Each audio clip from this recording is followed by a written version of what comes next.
마태복음 31번째 시간입니다. 사람에게 보이려고 금식하지 말라라는 제목입니다.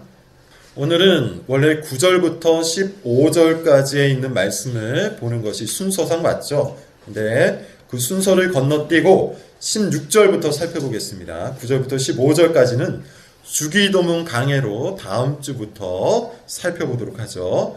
오늘 본문은 예수님이 비판하고 계신 바리새인의 세 가지 경건 활동 중 마지막 금식입니다.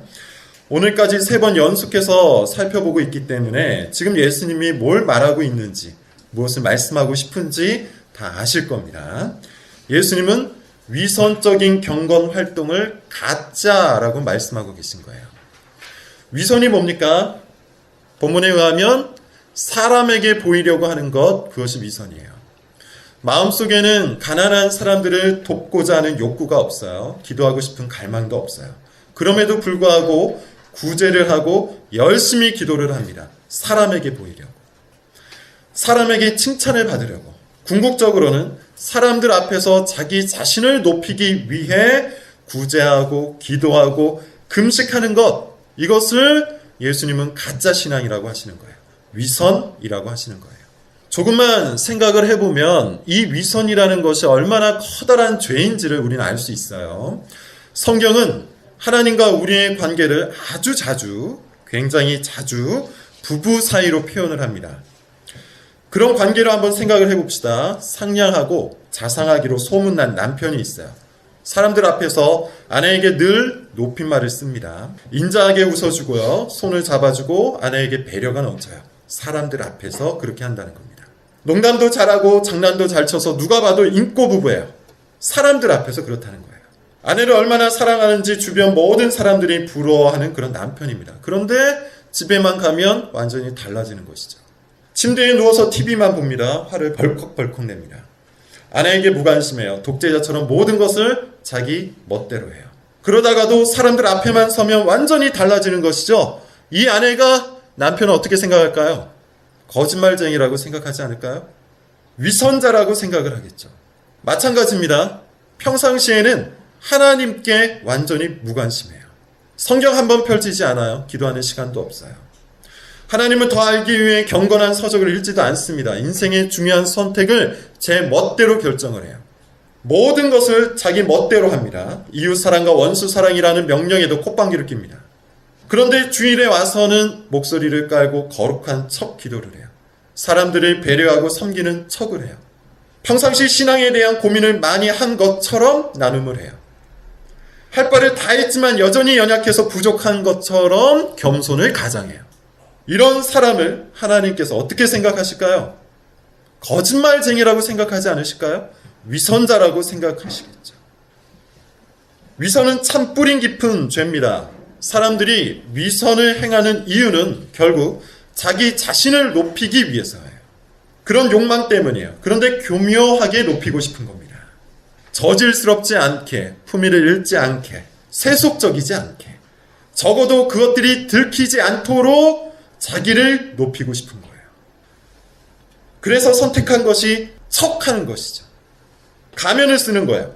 친절한 척해서 친절하다는 평판을 얻고 싶은 거예요. 경건한 척해서 경건하다는 여론을 만들고 싶은 거예요. 착한 척해서 착한 사람이라는 칭찬을 듣고 싶은 겁니다. 그런 칭찬과 평판과 여론을 통해 궁극적으로는 자기 만족, 자기 영광을 추구하겠다는 것이죠. 그러니 위선자에게 진정한 친절이 있겠습니까? 위선자에게 진정한 경건이 있겠습니까? 진정한 착함이 있겠습니까? 위선자에게는 모든 것들이 자기 자신을 위한 수단일 뿐이에요. 가난한 사람도 나의 선행을 드러내기 위한 수단일 뿐이에요. 성도와 이웃들도 나의 착함을 보여주기 위한 수단일 뿐이에요. 자녀와 가족도 나의 사랑을 나타내기 위한 수단일 뿐이에요. 심지어 하나님도 나의 경건을 뽐내기 위한 수단일 뿐이에요. 위선자의 목표는 자기 만족과 자기 영광입니다. 제인 오스틴이 쓴 오만과 편견이라는 소설이 있어요. 읽어보신 분도 있겠죠. 18세기 영국 청년들의 연애 이야기, 결혼 이야기를 다룬 소설입니다. 등장인물 중에 콜린스라는 사람이 나옵니다. 굉장히 위선적인 인물로 나와요. 콜린스는 아주 거만하고 세속적인 인물이었는데 그것을 감추는 것에도 능했어요. 콜린스가 가장 신경을 쓰는 것은 자기 이미지입니다. 특히 자기에게 이득이 된다고 생각하는 사람들을 향해서는 과도한 친절을 베풀었죠. 철저하게 위선적인 면모를 보였어요. 콜린스에게는 결혼도 자기 삶을 안정시키고 재산을 늘리는 수단일 뿐이었습니다. 이 소설에서 콜린스는 굉장히 공손하고 배려가 있고 친절한 모습으로 묘사가 되지만 사실은 자기 목적을 위해 자기 이미지를 만들어내는 위선적인 인물로 그려져요. 그런데 안타깝게도 이 콜린스의 직업이 목사예요. 그가 이해하는 목사의 업무란 주변 사람들이 듣고 싶어하는 말을 들려주는 일이었는데 아마도 저자는 제인 오스틴이라는 이 저자는 당시에 가장 위선적인 사람을 기독교인이라고 생각한 것 같아요. 마음속에는 온갖 욕망을 숨기고 있으면서 겉으로는 친절하고 공손한 척하는 위선자. 사실은 돈을 좋아하고 성공을 좋아하고 명예를 좋아하면서 겉으로는 겸손한 척하는 위선자. 사람을 자기 욕망의 도구로 생각하면서 겉으로는 사랑을 갈망하는 척하는 위선자. 그가 바로 기독교인이라는 것이죠. 콜린스라는 목사는 항상 공손했고 남을 칭찬을 했고 듣기 좋은 말을 했기 때문에 어른들에게는 인기가 높았습니다. 하지만 이 소설에서 그는 이런 모든 행동을 통해 결국 자기 만족과 유익을 꾀하는 속물로 그려져요. 자, 여러분, 우리는 어떻습니까? 우리는 다른 사람들 눈에 어떤 모습으로 비칠까요?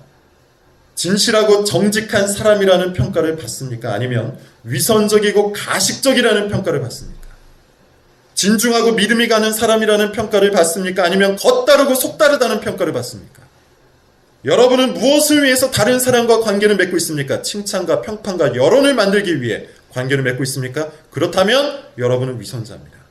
18세기의 영국처럼 20세기의 한국도 기독교인에 대해서 좋은 평가를 하지 않고 있죠. 한 3주 전쯤에 기독교 윤리실천운동 기윤실에서 2017년 한국교회 사회적 신뢰도라는 것을 발표했는데 의미 있는 결과가 나왔어요. 한국교회를 신뢰하는가라는 질문에 50% 이상이 신뢰하지 않는다라고 답을 했습니다. 반면에 어떤 종교가 가장 많은 사회적 봉사를 하는가라는 질문에 40% 정도가 기독교를 꼽았어요. 이 부분에서는 1위를 했어요. 정리하자면 기독교는 좋은 일을 많이 하기는 하지만 믿을 수 있는 종교는 아니라는 것이죠.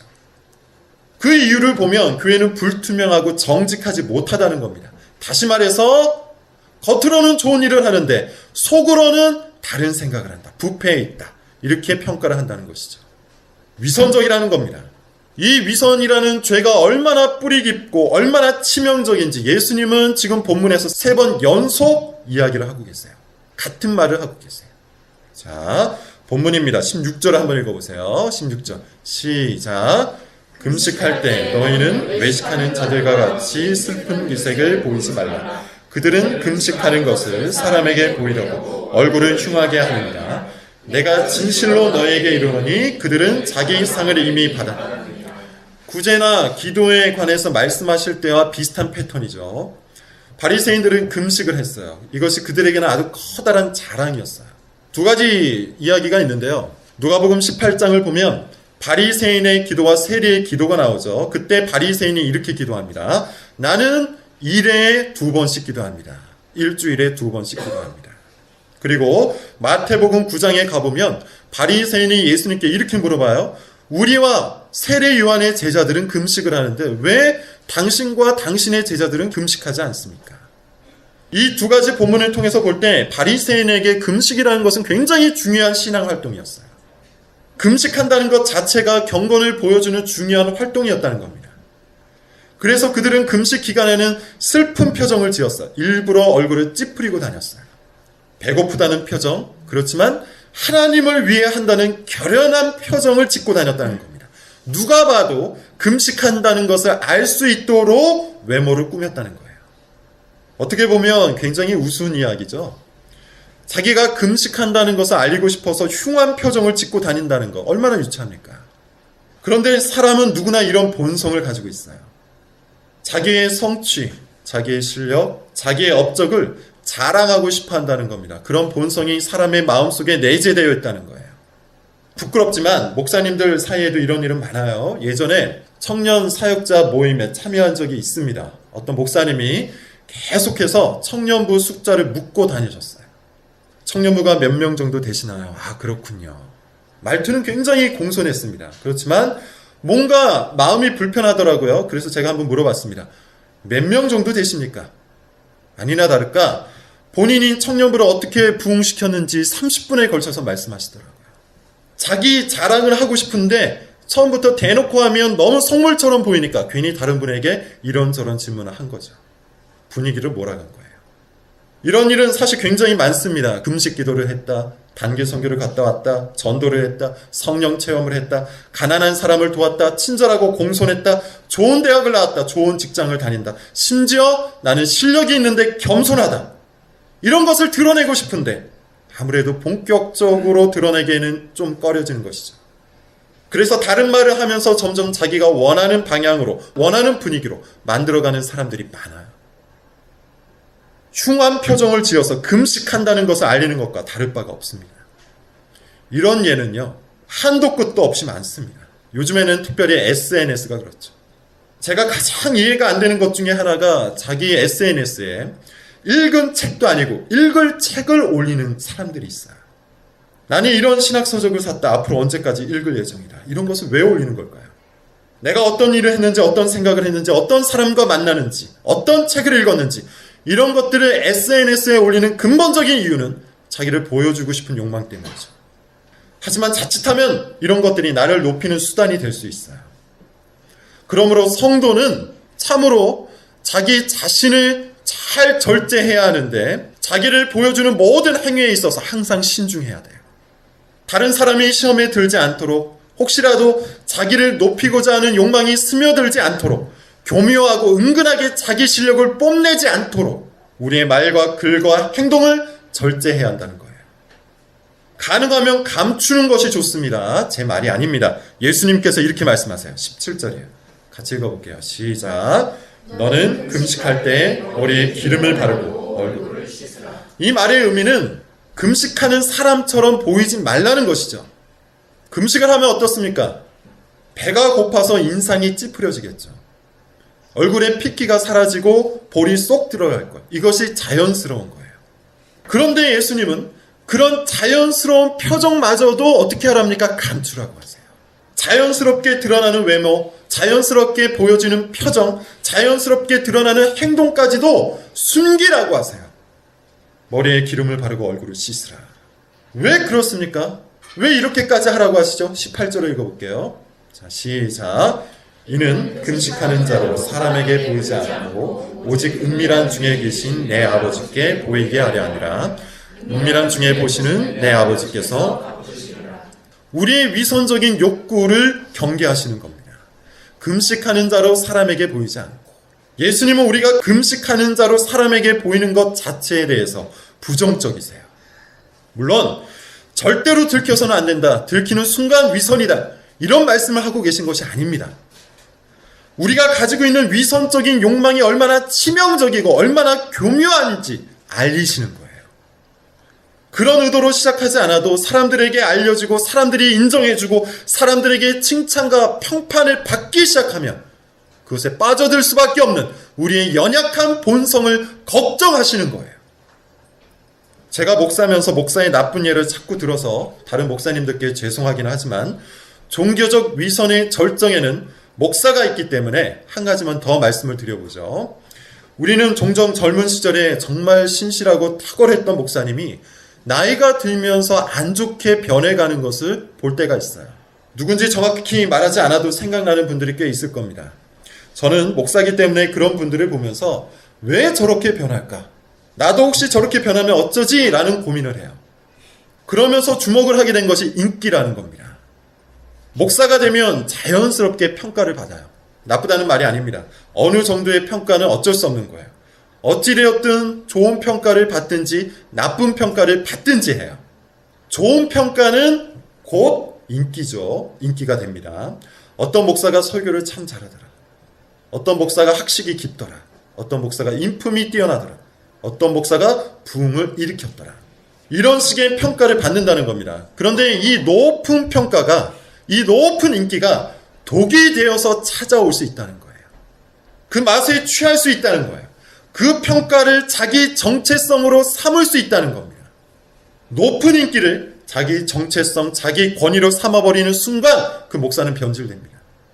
목사의 권위는 오직 한 가지, 하나님의 말씀에서만 나오는데 사람들의 평판과 인기에 의존해버리는 순간부터는 전혀 다른 차원의 아주 낯선 목사가 되어버리는 것이죠. 그런 의미에서 우리 예수님은 할 수만 있다면 경건한 활동과 신실한 태도마저도 감추라고 하시는 거예요. 내가 얼마나 높은 차원의 은혜를 경험했는지, 내가 얼마나 대단한 활동을 하고 있는지, 내가 얼마나 수준 높은 신학을 공부했는지, 이런 것들을 할 수만 있다면 숨기라는 겁니다. 여러분, 이것은 우리 개혁교회가 반드시 기억해야 하는 아주 중요한 말씀이에요. 개혁교회는 전통적으로 공부를 많이 하죠. 지식이 믿음의 출발선에 있다는 것을 믿기 때문이에요. 지식이 없는 믿음은 허풍선의에 불과합니다. 그래서 성경을 깊이 공부해야 하고 교리와 신앙 고백도 진지하게 공부해야 돼요. 조나단 에드워즈가 말하고 있는 것처럼 모든 성도는 신학자가 되어야 합니다. 하지만 동시에 우리는 이런 것들을 힘써 감추려고 노력해야 돼요. 모든 지식은 하나님을 향한 사랑과 감사로 열매를 맺어야 하는 겁니다. 성경 전체를 공부했다는 것 자체가 우리의 보람이 되어서는 안 된다는 말이에요. 성경을 통해 그리스도를 알고 그리스도로 인해 하나님을 올바르게 예배할 수 있게 되었다는 것, 그것을 기뻐해야 마땅해요. 웨스트민스터 소유리 문답을 공부했다는 것 자체가 우리의 성취감이 되어서는 안 된다는 거예요. 교리를 공부해서 우리의 삶 전체가 하나님의 영광을 위한 체계적인 인생이 되었다는 것, 그것으로 즐거워해야 되는 거예요. 우리 교회는 이것을 배웠다, 저것을 배웠다. 우리 교회가 너희 교회보다 낫다, 너희 교회보다 못하다.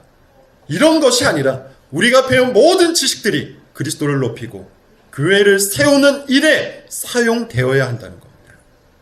이것은 저와 여러분이 정말 끈질기게 붙들고 싸워야 하는 신앙입니다. 우리는 위선적인 욕구에 아주 연약한 본성을 지니고 있기 때문이에요. 위선을 드러내고 싶은 욕구가 불끈불끈 찾아온다는 겁니다.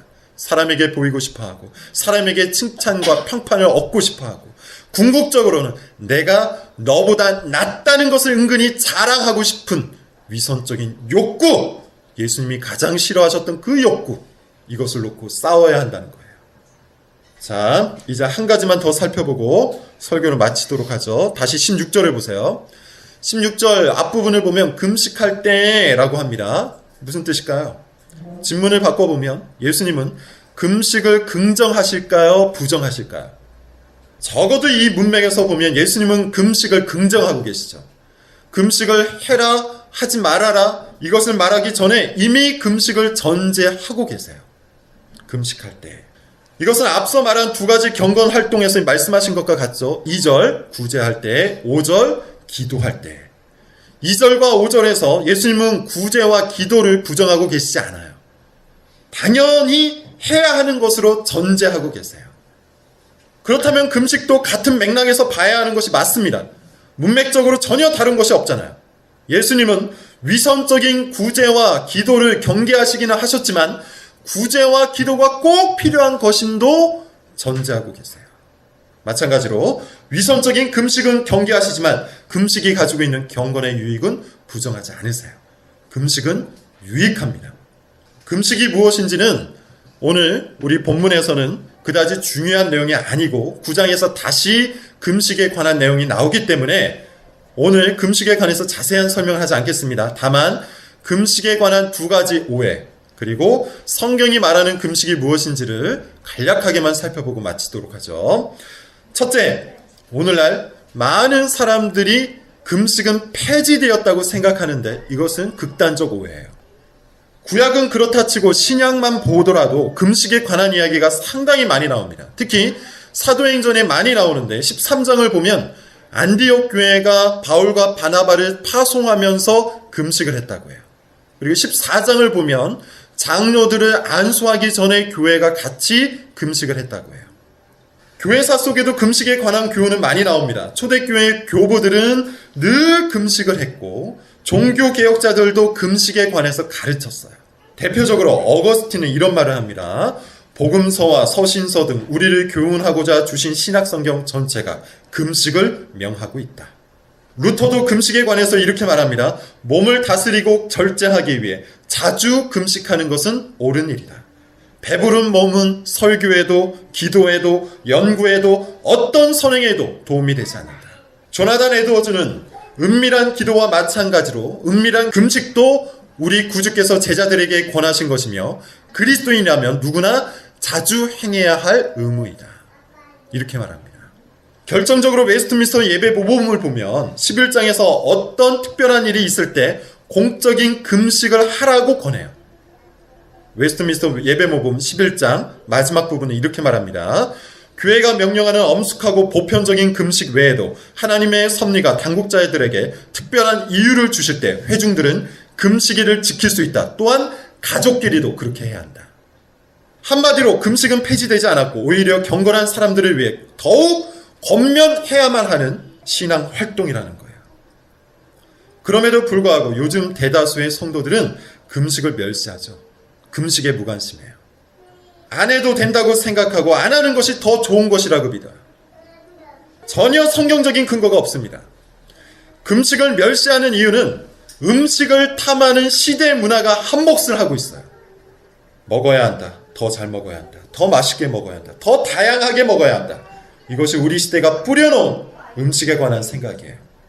텔레비전만 봐도 한도 끝도 없죠. 세상에 존재하는 모든 맛있는 음식을 먹어야만 행복한 것처럼 사람들을 유혹해요.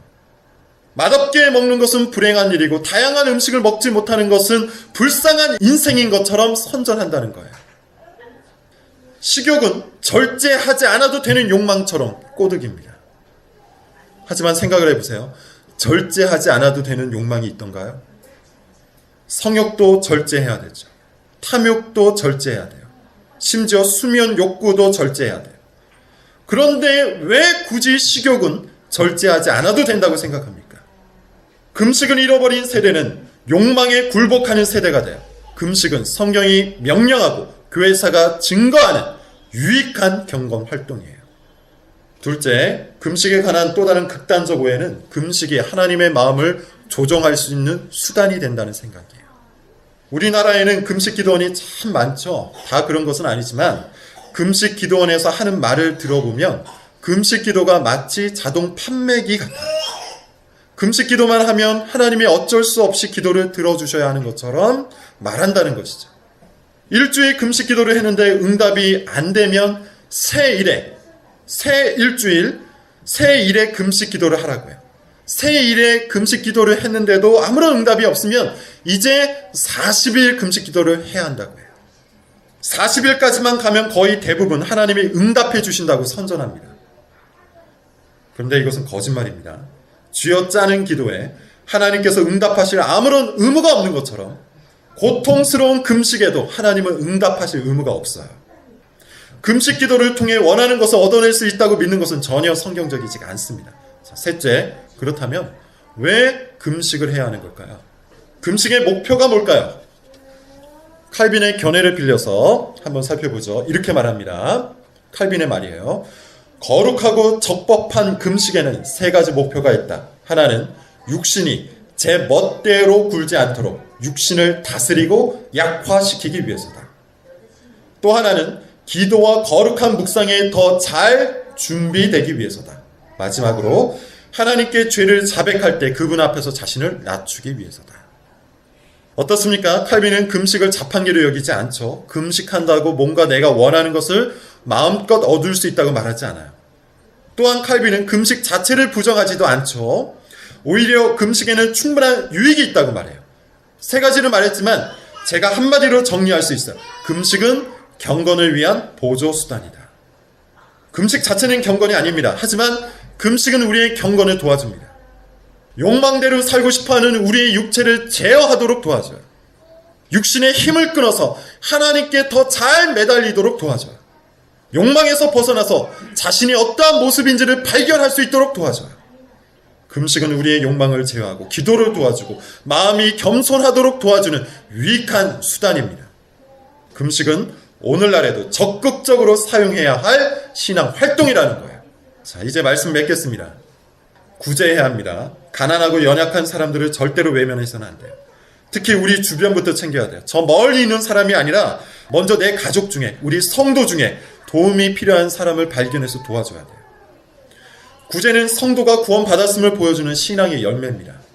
그리고 기도해야 돼요. 기도는 하나님과의 인격적인 교류죠. 하나님을 믿고 하나님을 신뢰하고 하나님을 사랑하는 사람은 기도합니다. 만약 기도하지 않는 사람이 있다면, 기도의 필요성을 조금 더 느끼지 못하는 사람이 있다면 그 사람은 반드시 자신의 그리스도인 됨을 의심해야 돼요. 성경을 공부하고 교리를 공부하는 것보다 더 확실한 증거가 바로 기도입니다. 반면에 기도하는 사람은 없습니다. 하나님은 기도를 통해 자신의 아버지 되심을 가르치시기 때문이에요. 또한 우리는 금식해야 합니다.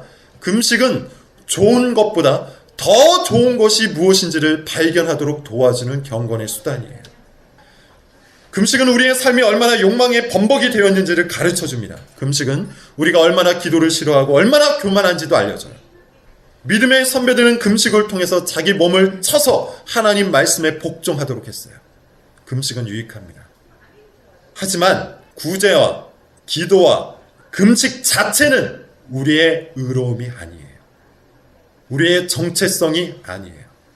우리 자신이 얼마나 대단한지를 알려주는 활동이 아니에요. 그런데 우리가 이런 것들을 사람에게 보이려고 행하는 순간부터는 이것이 우리의 정체성이 되어버려요. 구제를 통해서 칭찬을 받고, 기도를 통해서 평판을 얻고, 금식을 통해서 내가 원하는 여론을 얻게 된다는 겁니다. 칭찬과 평판과 여론을 좋아하기 시작하면 그 사람은 반드시 위선에 빠져요. 겉과 속이 다르게 변해요. 사람에게 보이려고 사람을 이용하고, 사람에게 보이려고 하나님을 이용하는 아주 천박한 신앙인이 되어버린다는 거예요. 그러므로 여러분, 우리는 이 뿌리 깊은 위선의 죄를 항상 경계해야 합니다. 우리가 위선의 욕구에 노출되어 있다는 것을 인정해야 돼요. 예수님의 말씀처럼 은밀한 중에 보시고 은밀한 중에 갚으시는 하나님 앞에 서서 행동해야 돼요. 할 수만 있다면 우리를 감추는 일에 힘을 써야 합니다. 할 수만 있다면 그리스도를 높이기 위해 기꺼이 우리를 숨겨야 합니다. 홍보와 마케팅의 시대에는 전혀 적합하지 않은 말이라 하더라도 성도는 그래야 합니다. 우리 인생의 목표는 내 만족이 아니라 하나님의 영광이기 때문이에요. 담장너머교회 성도 여러분, 위선을 던져버리시기 바랍니다. 항상 진솔하게, 항상 단순하게, 항상 주님을 의식하면서 그렇게 살아가시기 바랍니다. 하나님이 그런 삶을 기뻐하십니다. 기도하겠습니다.